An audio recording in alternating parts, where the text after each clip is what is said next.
जाहिरात फलक दिसण्यासाठी गेल्या 2 वर्षात अनेकदा एका बदामच्या झाडाची बेकायदेशीर छाटणी करण्यात आल्यामुळे नागरिक, पर्यावरणप्रेमी आणि लहान मुलांनी वाशी सेक्टर 1 येथील गणेश टॉवर समोर मूक आंदोलन करून निषेध नोंदवला.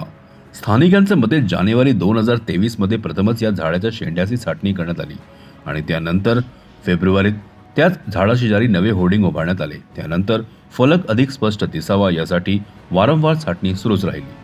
गणेशोत्सवाच्या काळात प्लास्टिक बॅनर लावले असताना झाडाची आणखी छाटणी झाली. यामुळे या सुंदर झाडाचे मोठे नुकसान झाले आहे. आता आपणच ठरवायचे की शहरात झाडे हवीत की जाहिराती, असे net connect foundation BN Kumar यांनी सांगितले. पर्यावरण कार्यकर्त्या मधुशंकर यांनीही झाडांच्या जीवावर उठलेल्या व्यापारी स्वार्थावर टीका केली. वाशी कोपरखैरणे मुख्य रस्त्यावरून जाणाऱ्या लहान मुलांनीही या आंदोलनात भाग घेतला. जाहिरात रस्ता फोकस करत असल्याने त्यांना झाड अडथळा वाटतो, पण हे नैतिकदृष्ट्या चुकीचे आहे, असे माहिती हक्क कार्यकर्ते मधुशंकर म्हणाले. मधुशंकर यांनी पुढे सांगितले की आउटडोर जाहिरात धोरण नियम 2022 नुसार प्रत्येक झाडासाठी 2500 रुपये ठेव रक्कम जमा करणे अनिवार्य आहे. मात्र ट्री अथॉरिटी आणि परवाना विभाग यांच्यात समन्वय नसल्याने केवळ महसूल तोटाच नाही तर झाडांची होणारी तोडही थांबत नाही. नवी मुंबई महापालिकेचं वाशी विभागाने यापूर्वी ॲडव्हर्टायझिंग कंपनीला नोटीस दिल्या होत्या, पण ठोस कारवाई झाली नाही. कोण सहजासहजी झाड कापल्याची कबुली देईल? पालिकेने CCTV फुटेज व पुराव्यांच्या आधारे गुन्हा सिद्ध करून दोषींवर कडक कारवाई करणे गरजेचे आहे. शहरात अशा पद्धतीने अनेक झाडे कापली गेली आहेत, असे कुमार यांनी सांगितले. नागरिकांनी झाडे वाचवण्यासाठी कडक कायद्याची अंमलबजावणी आणि दोषींवर दंडात्मक कारवाई करण्याची मागणी केली असून अशा बेकायदेशीर छाटण्या सुरू राहिल्यास नवी मुंबईचे हरित पर्यावरण धोक्यात येईल, असा इशाराही दिला. नमस्कार, मेरा नाम मधुशंकर है और मैं एक वृक्ष प्रेमी हूँ. 2023 के आसपास से इस बादाम के पेड़ को लगातार काटा जा रहा है क्योंकि होर्डिंग दिखना चाहिए. ये होर्डिंग दिखाने के लिए इस पेड़ को लगातार काटा जा रहा है. मुझे ऐसा लगता है ये सरासर गलत है और इलीगल तो है ही. साथ ही साथ मैंने इसके लिए कंप्लेन किया है नवी मुंबई म्यूनसिपल कॉर्पोरेशन को. उन्होंने शोकॉज नोटिस भी जारी किया है इसके लिए और मेरे से पहले कुछ और लोगों ने भी इसके ऊपर कंप्लेंट्स किए थे, मगर ये जो मुद्दा है ये थोड़ा ठंडा पड़ गया था. मैंने वापस से इस मुद्दे को उठाया है. कुछ और लोगों की मदद से, जो पर्यावरण प्रेमी हैं, उनकी मदद से हमने इस मुद्दे को वापस उठाया है और अब लगता है कि कुछ कार्रवाई होगी क्योंकि वार्ड ऑफिसर जो है NMMC वाशी के, उन्होंने मुझे आश्वासन दिया है कि कड़ी से कड़ी कार्रवाई की जाएगी. जिन्होंने भी ये काम किया है, इस पेड़ को काटने का काम किया है और बार बार इसी पेड़ को काटा जाता है, मुझे डर है इस पेड़ को कभी न कभी हटा दिया जाएगा.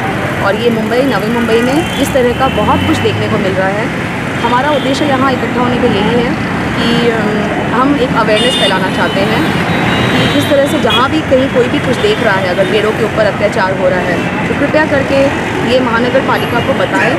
एक्शन ज़रूर होगा, मगर हम जब एकता से काम करेंगे तो ही एक्शन होगा और हमें पर्यावरण को बचाना है. बस ये हमें ध्यान रखना है और बाकी सब अपने आप होगा. धन्यवाद. ये हम लोग आज कुछ वृक्ष प्रेमी यहाँ पर इकट्ठे हुए हैं एक साइलेंट ह्यूमन चेन फॉर्म करने के लिए.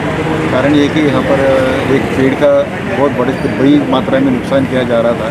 यहाँ पर एक ह्यूमन चेन फॉर्म करने के लिए यहाँ पर एक पेड़ की बहुत बड़ी मात्रा में नुकसान किया जा रहा था. वर्ष 2023 में शुरू हुई थी. उस टाइम एक बहुत बड़ा पेड़ था, वृक्ष था, ये फूलता फूलता. उसको काटते काटते काटते स्थिति में आज आके यहाँ पर खड़ा हुआ है. और इस तरह से वृक्ष का जो नुकसान करना ये एकदम पर्यावरण के खिलाफ एक क्राइम है. इसके खिलाफ हम लोग आवाज़ उठा रहे हैं और हमारे कुछ मित्र already Navi Mumbai municipal corporation, Maharashtra सरकार सबको कंप्लेंट किया, फिर भी उसके ऊपर कुछ कार्रवाई नहीं हुई है. और इसकी वजह से ये एक सिंबॉलिक प्रोटेस्ट करके नहीं माननी चाहिए क्योंकि ये सिर्फ एक वृक्ष है, लेकिन इस तरह के कई और वृक्ष है जिसकी नुकसान किया जा रहा है. और वृक्ष को बचाए रखना बहुत ज़रूरी है. नवी मुंबई की पर्यावरण के हिसाब से नवी मुंबई को सिटी ऑफ 21वीं सदी का शहर कहा जाता है. 20वीं सदी के शहर में, एक मॉडर्न शहर में हम लोग पेड़ को नहीं बचा पा रहे हैं. ये बहुत ही एकदम शेमफुल सिचुएशन है और इसलिए हम यहाँ पर खड़े हुए हैं कि कम से कम आवाज़ उठाएं और हमारी आवाज़ लोगों तक पहुँचे. खास करके आम आदमी को इसके बारे में जानना बहुत ज़रूरी है. इसकी आवश्यकता क्या है. कोविड के समय पे आप लोगों ने देखा होगा किस तरह से ऑक्सीजन के लिए हम लोग मारामारी कर रहे थे, लोग मर रहे थे ऑक्सीजन के खिलाफ. वो जो नेचुरल पेड़ है, वृक्ष है, वो ऑक्सीजन प्लांट ही है. ऑक्सीजन ही तो सप्लाई करते हैं हम लोगों को. ग्लोबल स्टैंडर्ड के अनुसार एक आदमी को जीवन भर ऑक्सीजन लेने के लिए कम से कम 7 से 8 पेड़ों की ज़रूरत है। नई मुंबई में एक पेड़ भी नहीं है। मुंबई में तो और भी हालत ख़राब है।